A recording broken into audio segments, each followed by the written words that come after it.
अस्सलाम वालेकुम, मैं इमदाद सुमरो। इमरान खान सरकार सिंध में बड़ा ऑपरेशन करने जा रही है। जहांगीर तरीन ग्रुप के ख़िलाफ़ पंजाब में ऑपरेशन शुरू हो चुका हुआ है और एक और खुफिया ऑपरेशन है जो आखिर में मैं चलकर बताऊंगा कि एक और खुफिया ऑपरेशन कहां और कैसे चल रहा है और कैसे माल बनाया जा रहा है, माल बटोरा जा रहा है, ये आखिर में बताऊंगा। लेकिन पहले जहांगीर तरीन ग्रुप जो इमरान खान का बागी ग्रुप था, अमख्याल ग्रुप, जहांगीर तरीन का के साथ जुड़े जो लोग पीटीआई छोड़कर, उनके ख़िलाफ़ पंजाब में तगड़ा ऑपरेशन, तवक्को थी कि बजट के बाद तगड़ा ऑपरेशन होगा, तो वो हो चुका हुआ है। एक मेंबर नज़ीर चौहान, उसको इमरान खान ने वापस ले लिया हुआ है, अपनी तरफ वापस खींच लिया। वो एक खेल होता है ना, हम उसको एक दूसरे की तरफ खींचते हैं जैसे, तो वो एक को तो खींच के इमरान खान ने अपनी तरफ मिला लिया हुआ है। और ज़ाहिर नज़ीर चौहान साहब के ख़िलाफ़ जो मुकदमात बने, एक दो दिन वो जेल में भी रहे और उसके बाद उन्होंने माफ़ी मांग ली शहजाद अकबर साहब से। शहजाद अकबर साहब से पर उन्होंने जो इल्ज़ाम लगाया था उसकी माफ़ी ही बनती थी। इस तरह का इल्ज़ाम, किसी के अक़ीदे पर उंगली उठाना और किसी के मुतालिक इस तरह की बात करना, ये सियासत में तो होता ही नहीं है। मैं तो कभी इसके हक़ में रहा नहीं, लिहाजा जब भी ज़िक्र हुआ तो मैंने यही कहा कि उनको उस तरह की बयानबाजी नहीं करनी चाहिए थी, लेकिन उन्होंने की। और फिर शहजाद अकबर यानी वज़ीर आज़म इमरान खान साहब तो ज़ाहिर है उतना मुतहरिक नहीं होते जितने शहजाद अकबर साहब होते हैं, और इमरान खान साहब के ख़िलाफ़ जो लोग हैं उनको फ़िक्स करना और शहजाद अकबर के ख़िलाफ़ जो लोग हैं उनको, उनके ख़िलाफ़ तो ज़ाहिर वो कैसे करेंगे। यानी जो वज़ीर आज़म के ख़िलाफ़ तो होते हैं उनके ख़िलाफ़ तो वो कार्रवाइयाँ कर ही रहे होते हैं, लेकिन उनकी अपनी ज़ात पर जो उंगली उठाए तो उनके लिए तो उनके पास माफ़ी नहीं थी, सो नहीं मिली। गिरफ़्तार हुए, एक मुकदमा, दूसरा मुकदमा, तीसरा मुकदमा, 3 मुकदमात हुए। एक मुकदमे में ज़मानत हुई, दूसरे मुकदमे में गिरफ़्तार कर लिए गए। पैगाम मिल गया था नज़ीर चौहान साहब को कि नहीं, अब या तो इमरान खान साहब की जब तक हुकूमत है मुझे जेल में रहना पड़ेगा या फिर मुझे माफ़ी मांगनी पड़ेगी। तो लिहाजा उन्होंने राब्ता करके माफ़ी मांगी और बाइज़्ज़त एक तरीका ढूंढा, बाइज़्ज़त तरीके से फिर फयाज़ हसन चौहान साहब उनके पास गए, उनकी ज़मानत हुई, उनके यहाँ प्रेस कॉन्फ्रेंस उन्होंने मिलकर की और ये कहा गया कि जनाब वज़ीर आज़म इमरान खान साहब जो हैं उन्होंने इंटरवीन किया है और जो भी एक कहानी। लेकिन असल कहानी और है। असल कहानी मैंने एक आपको बता दी कि असल कहानी ये थी कि इमरान खान हुकूमत ने बजट के बाद जहांगीर तरीन ग्रुप पर तगड़ा हाथ डालना था, क्योंकि बजट तक उनकी मजबूरी थी, बजट पास करवाना था। और हमख्याल ग्रुप जो 30, 35, 40 अरकान थे, पंजाब का बजट भी उलट सकता था, मरकज़ का बजट भी उलट सकता था। बिल्कुल ऐसे जैसे कल आपने देखा कि जहांगीर तरीन ग्रुप ने किस तरह परवेज़ इलाही से हाथ मिलाकर तहफ़्फ़ुज़ इस्तेहक़ाक़ बिल मंजूर करवा लिया। हुकूमत बेबस हो गई। नवानी साहब वहाँ खड़े हुए थे, परवेज़ इलाही साहब ने कमाल कर दिया कि भाई हुकूमत नहीं चाहती थी कि ये बिल मंजूर हो, लेकिन हुकूमत के इत्तेहादी होते हुए भी हुकूमत की तमाम तर अरकान सिवाय कुछ जो जहांगीर तरीन ग्रुप हो गया या दूसरा बागी ग्रुप है हुकूमत के अंदर, और फिर कुछ बागी वज़ीर जो बुनियादी तौर पर मुस्लिम लीग कायदे आज़म के कोटा पर गए हुए हैं, राजा परवेज़ अशरफ हो गए, चौधरी ज़हीर हो गए, वो मौजूद थे ऐवान में, तो उनकी मौजूदगी में वो बिल हो गया था पास। तो वो इस तरह का जिस तरह ये हुआ, बिल पास हुआ, इसी तरह इमरान खान पर तगड़ा वार हो सकता था बजट में। लिहाजा इमरान खान साहब ने बजट से पहले जहांगीर तरीन ग्रुप के साथ मामला तय किए और ये तय किया कि बजट के बाद इनसे निपटा जाएगा। मैंने गुजारिश की थी कि जहांगीर तरीन ग्रुप को बजट के बाद एक एक करके निशाना बनाया जाएगा। नज़ीर चौहान साहब, उन्होंने फाउल प्ले किया, उन्होंने मौका दिया, सबसे पहले वो आ गए और वो पकड़ में आ गए। और फिर उनके कुछ और मामलात भी थे, तो सिर्फ ये नहीं था कि उन्होंने बयान इस वजह से वापस लिया कि उन्हें एहसास हुआ और उन्होंने इस वजह से वापस लिया बयान कि जहांगीर तरीन उनसे पूछने नहीं आए। ये भी एक थोड़ी सी वजह हो सकती है, लेकिन असल वजह जो थी उनके प्रॉपर्टी के मामलात, उनके कारोबारी प्रॉपर्टी, रियल इस्टेट का जो प्रॉपर्टी का उनका कारोबार है, उसके मामलात उनके सामने रखे गए थे कि भाई ये हैं आपके मामलात, आते हैं इधर या ये खोले सारा कुछ। 3 मुकदमात तो हो चुके थे, चौथा मुकदमा वो होना था, मामला नैब में जाना था, नैब का बंदा फिर नैब का गया तो फिर गया या फिर किसी और के पास जाता। तो बहरहाल उनके ऊपर काफ़ी सारे इल्ज़ामात थे मुख्तलिफ़ प्रॉपर्टी के हवाले से, यानी प्रॉपर्टी के बिज़नेस के हवाले से। तो वो उनको कहा गया कि जनाब अगर आप वापस आते हो तो ठीक है, अगर नहीं आते तो फिर या बिज़नेस कर लो या सियासत कर लो। तो फिर उन्होंने कहा कि सियासत तो मैं कर ही लूँगा, तो हुकूमत के पास जाकर करता हूँ, सियासत भी हो जाएगी, बिज़नेस भी हो जाएगा, जहांगीर तरीन के साथ जुड़ा रहूँगा तो फिर सियासत भी जाएगी, बिज़नेस भी जाएगा। लिहाजा उन्होंने जो और उनके साथ कंडीशन लगाई गई कि आपने स्टेटमेंट देनी जहांगीर तरीन साहब के ख़िलाफ़, उन्होंने दी।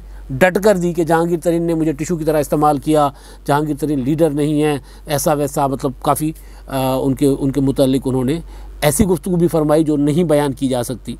और इमरान खान साहब को उन्होंने कहा कल भी मेरे लीडर थे, आज भी मेरे लीडर हैं। तो बहरहाल तो ये हुआ कि अब एक उन्होंने वहाँ से तोड़ लिया है, और अब ज़ाहिर है उधर जहांगीर तरीन ग्रुप के अंदर भी टेंशन परेशानी कि यार ये एक एक करके ना सबको उठा लें। तो वहाँ से दोबारा जहांगीर तरीन ग्रुप ने, दोबारा नहीं, राब्तों में तो थे, आज की सिचुएशन के बाद मुशावरत हुई, और फिर जो आहिस्ता आहिस्ता करके एक एक करके, जिस तरह राजा रियाज ने फौरी तौर पर उसका चौहान साहब के मुतालिक स्टेटमेंट जारी की कि जी हमने तो इनको ज़बरदस्ती नहीं बुलाया था, लंगड़ियाल साहब, नुमान लंगड़ियाल की स्टेटमेंट आ गई। इसी तरह नवानी साहब कल खड़े हुए थे असेंबली में, वहाँ पर जो बिल था। तो अब जहांगीर तरीन ग्रुप जो है वो दोबारा तगड़ा होकर अपने आप को मजबूत करके आगे बढ़ना चाह रहा है। और आगे कैसे बढ़ना है? खामोशी से। हुकूमत के ख़िलाफ़ कोई चीज़ अब नहीं की जाएगी, क्योंकि हुकूमत के ख़िलाफ़ अब बजट ही है एक मौका जिस पे कुछ कर सकते थे, वो हो गया। अब अगला बजट है, अगले बजट के बाद इलेक्शन शुरू हो जाएगा, इलेक्शन ईयर शुरू हो जाएगा। तो हुकूमत को तो अगले बजट, अगर आइंदा बजट तक हुकूमत चली भी जाती है, यानी कायम रहती है, और वो बजट का सेशन करवाती भी है, तो उस दौरान फिर कौन होगा जो हुकूमत को गिराने की कोशिश करेगा? फिर हर कोई इंतखाबात की तैयारियों में होगा। लिहाजा जहांगीर तरीन ग्रुप को इसका एहसास भी है। तो उनकी अब की जो स्ट्रेटजी है वो ये है कि तगड़े रहो, आपस में मजबूत रहो, जुड़े रहो, और हुकूमत के ख़िलाफ़ अब कोई बात उस तरह नहीं करनी। जहाँ असेंबली में मौका मिलेगा ठोक देंगे, जैसे कल ठोका, कौमी असेंबली में मौका मिलेगा ठोक देंगे, लेकिन ख़ुद से अब कोई उस तरह की एक्टिविटी नहीं की जाएगी उस वक्त तक जब तक हुकूमत तंग ना करे किसी को। ये जहांगीर तरीन ग्रुप की है पॉलिसी, और उनका जो ऑपरेशन उनके ख़िलाफ़ शुरू हुआ है, उस ऑपरेशन को नाकाम बनाने के लिए उन्होंने यकमुश्त रहने का एक फ़ैसला किया है। मुशावरत हुई है इनके बाद नज़ीर चौहान की गिरफ़्तारी और उनकी वापसी के बाद। तो एक तो ये है कि हुकूमत तगड़ा वार करेगी, और जहांगीर तरीन ग्रुप तगड़ा होकर चलने के लिए मुशावरत फ़ैसला किया है और मुशावरत की है। अब है सिंध में ऑपरेशन। आप काफ़ी दिनों से सुन रहे हैं कि कश्मीर का इलेक्शन जीत लिया, अब सिंध फतेह करेंगे, सिंध में जाएंगे, सिंध पीपल्स पार्टी से छीन लेंगे, सिंध में हुकूमत बनाएंगे ये। और उसके अलावा इमरान खान साहब हर दूसरे तीसरे दिन सिंध से मुतल्लिक इजलास कर रहे हैं। आज भी उन्होंने इजलास किया है। पिछले दिनों उन्होंने अरबाब गुलाम रहीम साहब को अपना मुआविन मुकर्रर किया था उमूर सिंध पर। आज फिर सिंध की लीडरशिप के साथ उन्होंने मुलाकात की है, और मुलाकात में फ़ैसला सियासी नहीं हुआ। पहले सियासी फ़ैसले होते थे। पहले ये था कि इमरान खान जो हैं वो अगस्त में जाएंगे सिंध, ये फ़ैसला हुआ था 10-15 दिन पहले। और मेरी अपनी हलीम आदिल शेख साहब से बात हुई थी, उन्होंने तस्दीक की थी कि जी बिल्कुल हम कुछ इलेक्टेबल्स पीटीआई में शामिल करेंगे, और उसके लिए खान साहब आएंगे, कुछ लोग पार्टी में शामिल होंगे, और उसके बाद आहिस्ता आहिस्ता हम शमूलियतें करते जाएंगे। तो कोई इलेक्टेबल मिला नहीं, जिस वजह से अगस्त में अब खान साहब का सिंध जाने का प्रोग्राम जो है वो नहीं बना, लेकिन और प्रोग्राम बन गया है। सियासी प्रोग्राम कामयाब नहीं हो रहा, तो अब एक और गैर सियासी प्रोग्राम शुरू किया गया है। आज जो सियासी लोगों की बैठक थी वज़ीर-ए-आज़म इमरान खान के क़यादत में वज़ीर-ए-आज़म हाउस में इस्लामाबाद में, उसमें ये फ़ैसला हुआ है कि सिंध में ऑपरेशन होगा डाकुओं के ख़िलाफ़। अब सिंध में डाकुओं के ख़िलाफ़ ऑपरेशन, सिंध में कोई डाकुओं का इतना वो जिस तरह 90s में था जब नवाज शरीफ साहब हुकूमत में थे, तो एक बड़ा ऑपरेशन शुरू किया गया था सिंध में, उस तरह के हालात भी नहीं है। दूसरा, तब जो है अमन अमान सूबे के पास नहीं था। अब अमन अमान मुकम्मल तौर पर, तब मुकम्मल तौर पर नहीं था, लेकिन अब मुकम्मल तौर पर सूबे के पास है। वफाक से अगर सूबा मदद मांगे, जिस तरह कराची में रेंजर्स है, इसी तरह फिर सूबाई वफाकी हुकूमत मदद को आ सकती है। वफाकी हुकूमत ख़ुद से फ़ैसला करके कोई कार्रवाई सूबे में नहीं कर सकती अनटिल अनलेस कोई बड़ी बगावत, कोई बड़ा इस तरह इंसर्जेंसी की सूरत हाल, कोई अमन अमान की बहुत ख़राब सूरत हाल पैदा ना हो। अमन अमान की कोई इतनी बुरी सूरत हाल नहीं है, वाक़यात होते हैं जिस तरह पंजाब में होते हैं। ये जो पंजाब का, जनूबी पंजाब का इलाका है, पिछले दिनों लादी गैंग को ने अंत मचाया हुआ था, एक इंसान को काट कर, उसकी मतलब बयान नहीं किया जा सकता। तो इसी तरह के वाक़यात वहाँ पर भी होते रहते हैं, लेकिन ये इतने बड़े वाक़यात नहीं हैं कि उसके लिए ऑपरेशन शुरू किया जाए। तो फिर ये फ़ैसला क्यों हुआ है? पता है इमरान खान साहब को कि वहाँ पर सूबाई हुकूमत की मर्ज़ी के बग़ैर, सूबाई हुकूमत की मदद, सूबाई हुकूमत की तरफ से मदद तलब किए बग़ैर तो वहाँ कुछ नहीं किया जा सकता। तो फिर ये क्यों कहा जा रहा है? ऑपरेशन कैसा होगा जी? डाकुओं के ख़िलाफ़ ऑपरेशन होगा। FIA, ANF और उस कस्टम्स और रेंजर्स वो हिस्सा लेंगे उस ऑपरेशन में, उनको इस्तेमाल किया जाएगा। तो अब ये फ़ैसला क्यों हो रहा है? ये है बेसिकली वो जो इमरान खान साहब का सियासी प्रोग्राम था सिंध का सिंध में अपने कदम जमाने का, वो इदारों के ज़रिए अब अपने कदम जमाना चाहते हैं।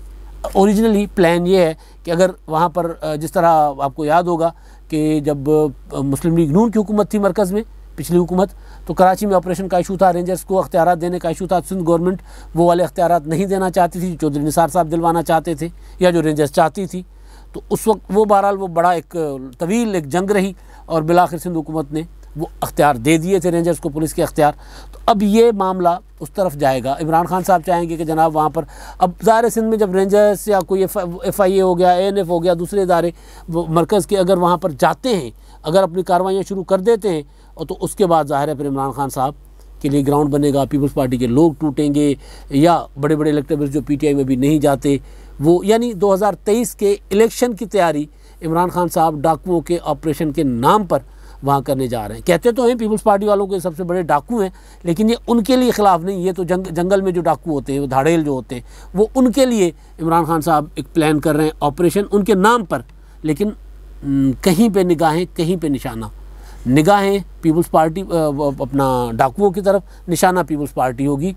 और वहाँ पर इमरान खान जो है वो 2023 का जो इंतखाब वो चाहते हैं कि 2023 में सिंध में भी हुकूमत बनाए, तो वो उस तरफ जाने की कोशिश कर रहे हैं, उसके लिए एक मनसूबाबंदी कर रहे हैं। तो जितने लोग बैठे हुए थे, मेहर बरादरान बैठे हुए थे, दीगर सिंध के सियासी लोग जो कुछ अर्सा पहले लाड़काना में बैठे हुए थे, वहाँ पर राशिद महमूद सुमरो की दावत पर, वो मौज़म अब्बासी की रिहाइशगाह पर, या जो हलीम आदिल शेख और दूसरे कुछ अर्सा पहले वज़ीर आज़म साहब के पास बैठे हुए थे, दोबारा बैठे हुए, तो जो इत्तेहाद बनाना चाह रहे हैं वहाँ पे।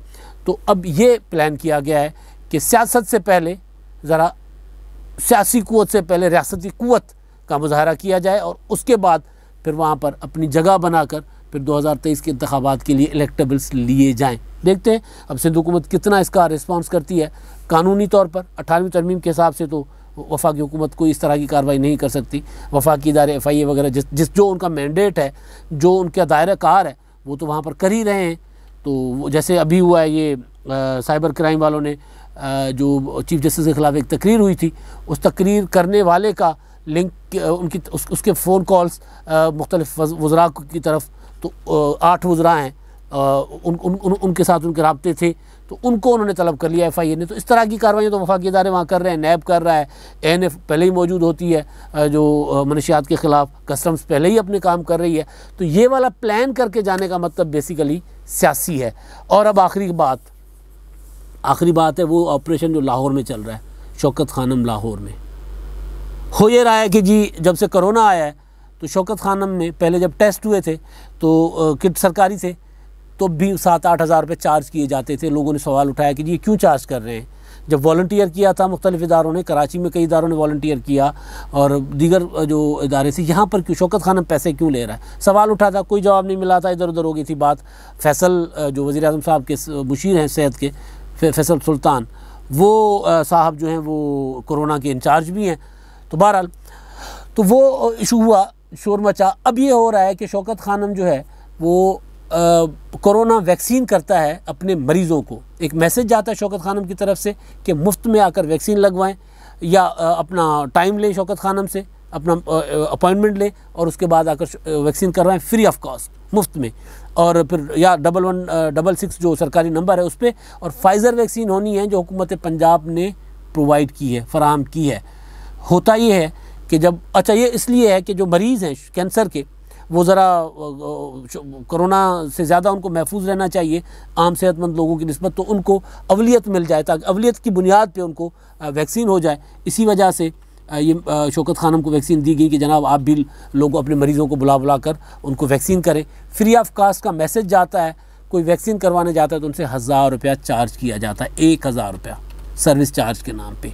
ये बहुत बड़ा ऑपरेशन है, बहुत बड़ी लूट मार है, जो पहले टेस्टों में किया गया था और अब वैक्सीन के नाम पर किया जा रहा है। शौकत खानम वज़ीर आज़म इमरान खान का इदारा। अब तक के लिए इतना ही। अल्लाह हाफ़िज़।